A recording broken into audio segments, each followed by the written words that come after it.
They paid for her dreams, not mine. Same family, same graduation, two daughters walking the same stage, but only one funded by their pride. The crowd cheered my parents, waving roses at my sister, while I held my diploma bought with sleepless nights and cleaning shifts. "Smile, Mom," whispered through her phone's camera as if pretending made us equal. I smiled for the photo, not for them. Because what they didn't know was that this stage wasn't my ending. It was the first step toward something they'd never see coming. And when it did, they'd wish they hadn't underestimated the strong one. I used to think love in a family was supposed to be even like slices of cake on a birthday. But in our house, my sister Sienna always got the biggest piece, and my parents called it fairness. Growing up in Oregon, it was small things at first: her pink bike with ribbons, my rusted hand-me-down; her shiny ballet dress, my costume from last year's recital. Mom said I looked better in simple things. Dad just smiled proud of how easy I was. That was the story of my life, easy to please, easy to overlook. Grandma Eleanor was the only one who noticed. She'd drive down from Montana every summer, her suitcase smelling of lavender and coffee beans. She called me her little oak, the one that grows slower but stronger. Once she handed me a wooden hair clip, my name carved on the back. "For when you feel unseen," she said. I wore it every time I needed courage, every time the world forgot I existed. By the time Sienna and I started college, the pattern was already carved in stone. The day tuition letters arrived, Mom was humming in the kitchen checkbook open on the counter. "We'll handle Sienna's costs," she said. Then she turned to me. "You've always been good at managing things, Madison. Scholarships will cover you." She said it like a compliment, like independence was something I'd asked for. I didn't argue. I nodded, smiling like a good daughter while my chest burned. That night, I filled out loan applications, then printed flyers offering tutoring sessions. During the day, I took accounting classes. At night, I cleaned classrooms counting coins from the vending machine area to make rent. Sienna called sometimes to complain about dorm noise or ask which dress fit her better for her sorority photos. I said, "You look great" every time, even when the words tasted bitter. When she posted pictures from beach trips and parties, Mom would share them online with captions like "Our Sunshine Girl." I never made it to their feed unless I sent grades. Then came a text: "Proud of you, honey. Keep it up." No emoji, no call, just words floating in a cold box of light. Still, I told myself they loved me just differently. That love could look quiet, restrained, practical. It wasn't until senior year, when graduation season came and my parents started talking about flying out for Sienna's big day, that I realized the truth. They weren't blind to the difference. They built it. So when the invitations arrived embossed with gold letters for both our ceremonies, I already knew which one they'd attend first. I didn't plan revenge that night. I just stared at my reflection in the dorm window and whispered, "Fine. Let's play this your way." Graduation morning came, dressed in sunlight and noise. The campus lawn was already crowded, families waving balloons, mothers crying behind their phones, fathers straightening ties. I walked past it all with my gown folded over my arm, the wooden hair clip warm between my fingers. Somewhere across the field, Sienna was laughing, her cap covered in glitter and gold letters that read, "She believed she could, so Dad paid." People thought it was a joke. I knew better. My parents had flown in 2 days early to help her move out. They stayed at a downtown hotel, took her to dinner, and posted pictures captioned "Proud of our girl."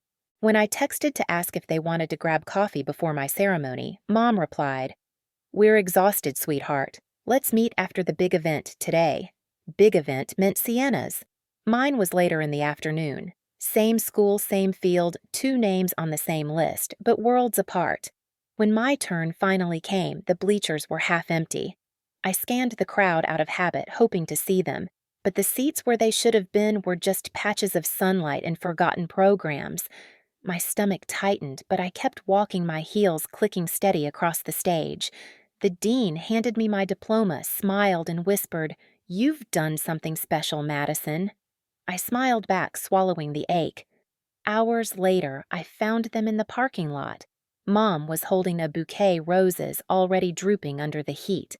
Sienna was showing off her medal for leadership excellence. They turned as I approached. Mom smiled too brightly. "Sweetheart, We tried to make yours, but it ran long in the traffic. She trailed off when she saw my face. It's fine, I said. I didn't expect you to. Robert shifted uncomfortably, wiping sweat from his forehead. You did great, Maddie. We knew you'd be fine. There it was, the phrase I'd heard my entire life, the family's moral currency. You'll be fine. Their way of excusing absence of dressing, neglect, and faith. Mom's tone softened the same gentle knife she'd always used. You've always been the strong one, honey.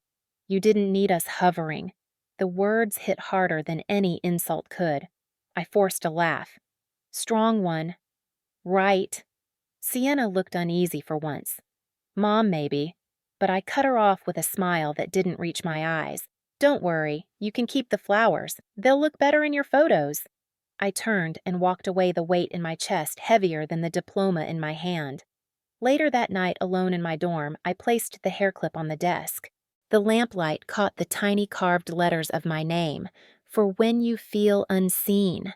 Grandma's voice echoed faintly. I stared at my reflection in the window and whispered, not anymore. The night after graduation, I didn't sleep. The dorm was half empty, doors open, laughter echoing from down the hall, the sound of people celebrating. I sat at my desk, surrounded by boxes, the wooden hair clip beside my laptop like a witness. My phone buzzed with messages, classmates saying goodbye, recruiters sending automated replies, and one from Mom. So proud of both my girls today. Love you. No punctuation, no photo, just words too polished to feel real. I opened my drawer and pulled out the folder I'd kept since freshman year. Inside were receipts, pay stubs, and scholarship letters, proof of every hour I'd scrubbed floors, every shift I'd worked, every semester I'd funded alone. The paper smelled faintly of cleaning supplies. I stared at the stack until my chest burned. Then I opened my laptop and began writing. Dr. Lang had once told me, accounting isn't just about numbers, it's about truth. Every dollar tells a story if you're brave enough to read it. So I read mine. I drafted my personal essay for the National Accounting Excellence Award line by line. Not about being poor or pitied, but about integrity, resilience, and the invisible cost of strength.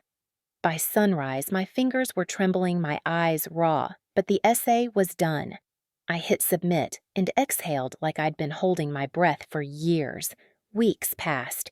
I moved out quietly, leaving behind the dorm that had been both a cage and a cradle. I found a small apartment off campus, took double shifts at the library, and tried not to care when family group texts buzzed about Sienna's new internship. Then one evening, while I was shelving books, my phone vibrated. The subject line on the email froze me in place. Congratulations, Madison Reed. I read it twice before it sank in. I'd won. Out of hundreds nationwide, I'd been chosen for the award scholarship money mentorship and a trip to Chicago for the recognition ceremony. I pressed a hand to my mouth, shaking, half laughing, half crying. Later that night, I called home. When Mom picked up, I told her everything, my voice steady but hopeful. There was a pause. Then she said, "Oh, honey, that's great. Your sister's been so stressed with her job interviews. Maybe this will inspire her." The silence that followed was colder than any winter I'd known. "Sure," I said quietly. "Maybe it will." After the call, I slipped the hair clip into my hair and looked in the mirror. My reflection stared back, calm, sharp, unflinching. I whispered, "You don't need them to see you. The world already will." Chicago smelled like rain and second chances. The morning of the ceremony, the city glowed silver under a low sky, and every puddle reflected skyscrapers that looked too tall for what I'd come from. I stepped out of the cab in front of the Grand Marlowe Convention Center, a place so grand it felt unreal, crystal chandeliers, velvet ropes, polished marble floors that clicked under my heels. For once, I wasn't invisible. My name was printed on every program, my seat marked in gold ink near the stage. I checked my phone, one new text from Mom. "We decided to come after all. Traffic's bad. Save us seats." The words were casual, as if this were any other school event, not the night their strong one was being honored in front of hundreds. I typed a reply, "Sure," then put the phone away. No heart emoji, no expectations. Inside, the air buzzed with nerves and ambition. Students in sleek suits compared job offers, professors hugged old mentees, and sponsors lined the aisles. Dr. Lang waved from across the room, his grin wide enough to make me forget everything for a moment. "Madison," he called. "You did it." I smiled. We did. The ceremony began. Lights dimmed, a string quartet played softly, and the host, a man with the kind of voice made for microphones, took the stage. "Tonight, we celebrate excellence, perseverance, and integrity in the field of accounting." The room applauded politely. I sat still, my fingers brushing the wooden hair clip at the back of my head, grounding myself. When they reached the award category, my heart pounded so loudly I could barely hear. "This year's recipient," the announcer said, "is a student whose story reminds us that strength isn't born from privilege, but persistence. Please welcome Madison Reed, Columbia State University." Applause thundered through the hall. For a second I couldn't move. Then I smoothed the folds of my black dress and walked up the aisle. The lights were blinding, but I saw them, the familiar faces in the third row. My mother lips pressed tight, my father stiff in his suit, and beside them, Sienna looking smaller than I remembered. Their smiles faltered as I reached the stage. I could almost hear their thoughts. How? When the spotlight hit me full force and I realized this was the first time they were truly seeing me, I took the certificate from the director's hands, thanked the audience, and turned toward the crowd. From up there, I saw everything, Mom's trembling fingers around her clutch. Dad's jaw tightening, Sienna's eyes wide. Their faces had gone pale, drained of certainty, of control. The sound of applause seemed to stretch forever, a wave crashing over years of silence. I smiled, not the polite one I'd worn my whole life, but a real smile, steady, proud. After the ceremony, photographers swarmed the hall. Recruiters approached with business cards and congratulations. A woman in a teal suit stopped me near the refreshment table. "I'm Jenna Park, recruitment director at Everin & Co. We've been following your work through Dr. Lang. If you're open, we'd love to bring you to our New York office after graduation." My breath caught. Yes. Absolutely." "Good," she said, slipping a card into my hand. "We like people who build themselves." Across the room, I saw my parents hesitating by the exit. My father's hand rested on Mom's shoulder like he wasn't sure if they should come over. Finally, they did. Madison, Mom said, smiling too wide. "We didn't realize it would be so important. The stage, the cameras. Oh, sweetheart, you looked beautiful." "Thank you," I said evenly. Dad added, "You really surprised us tonight. Why didn't you tell us?" I met his eyes. "Would it have made a difference?" He blinked, confused. "Of course. We could have helped." I laughed softly, the sound unfamiliar to them. "You already did. Every time you told me I'd be fine, I learned how to be." Silence fell. Mom's eyes flickered a mix of pride and guilt she didn't know how to hide. "You know we just wanted the best for you," she said. "No," I replied quietly. "You wanted the best for the daughter who needed saving. You never realized the one who saved herself might stop needing you." Sienna shifted uncomfortably beside them. "Maddie," I turned to her. "You don't have to explain. None of this is your fault." Her voice trembled. "I didn't know you felt like this. That's because no one ever asked. I said." Mom reached out as if to touch my arm, but I stepped back, gentle but firm. "You told me I was strong, Mom. Maybe you were right, because tonight I finally believe it." Dad's mouth opened, but no words came. The silence between us wasn't angry anymore. It was finished. I nodded politely. "Enjoy the rest of your evening." As I turned toward the exit, I caught sight of Dr. Lang watching from across the room. He gave me a small nod, the kind that said, "Now they know." I smiled back. Outside, the rain had stopped. The city lights shimmered on wet pavement like scattered stars. I stood under the awning, clutching the folder against my chest, breathing in air that tasted clean and new. My reflection stared back from the glass doors, still me, but freer. Then a voice behind me. "Madison." I turned. Sienna was standing there, umbrella in hand, no makeup, just raw nerves and regret. "Can we talk?" she asked. I hesitated. "Now, please." We found a quiet bench near the fountain. The air was damp, the city humming around us. For a while, neither of us spoke. Finally, she said, When they told me you won, I thought they were joking. I didn't know you were even applying for anything. I guess I never paid attention. I looked at her, her face pale under the streetlight. You were busy being their favorite. I don't blame you. She shook her head. I used to think you didn't care. You never asked for anything. I thought you liked being independent. I liked surviving, I said softly. There's a difference. Her eyes filled with tears. I'm sorry, Maddie, for all of it. I really am. I exhaled long and slow. For years, I'd imagined this moment her apology, their realization, my vindication. But now that it was here, it didn't feel like victory. It felt like release. I believe you, I said finally, but I can't go back to the version of me who needed it. She nodded, crying quietly. Are we still sisters? I smiled faintly.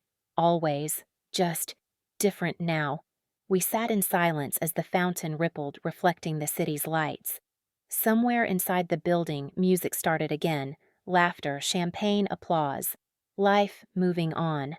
When she left, I stayed a while longer watching the water dance under the lights. Then I pulled out my phone, typed a brief thank you message to Jenna Park, and hit send. My future for the first time was entirely mine. As I walked back to my hotel, the wind caught my hair brushing the wooden clip against my neck. Grandma's voice echoed softly in my mind. You're one of a kind, my little oak. I whispered back. You were right. That night, I slept with the award certificate on the nightstand and the sound of Chicago rain against the window. I dreamt of the stage lights, of faces turned pale, and of the freedom that comes when you stop waiting to be seen. When morning came, the city looked new. I packed my bag, smoothed my hair, and took one last look at the skyline before heading to the airport. The sky was gray, heavy with promise. For the first time, I wasn't running away from home, I was walking toward one I'd built myself. New York didn't welcome me with warmth, it greeted me with motion. The city was loud, impatient, alive. I rented a small apartment on the Upper West Side, a place that smelled faintly of rain and ambition. Every morning, I rode the subway with a paper cup of coffee and a folder full of reports heading to Everin & Co., the firm that took a chance on me. I wasn't the top associate, not yet, but I was the one who never missed a deadline. That was enough. Sometimes when the office lights dimmed, I'd glance at the wooden hair clip pinned to my tote. It wasn't decoration, it was proof of where I'd come from. I still got texts from Mom, short and polite. How's work, or proud of you, sweetheart? I answered with equal politeness. Sienna sent photos of Seattle, of her new job, of a simpler version of herself learning to grow up.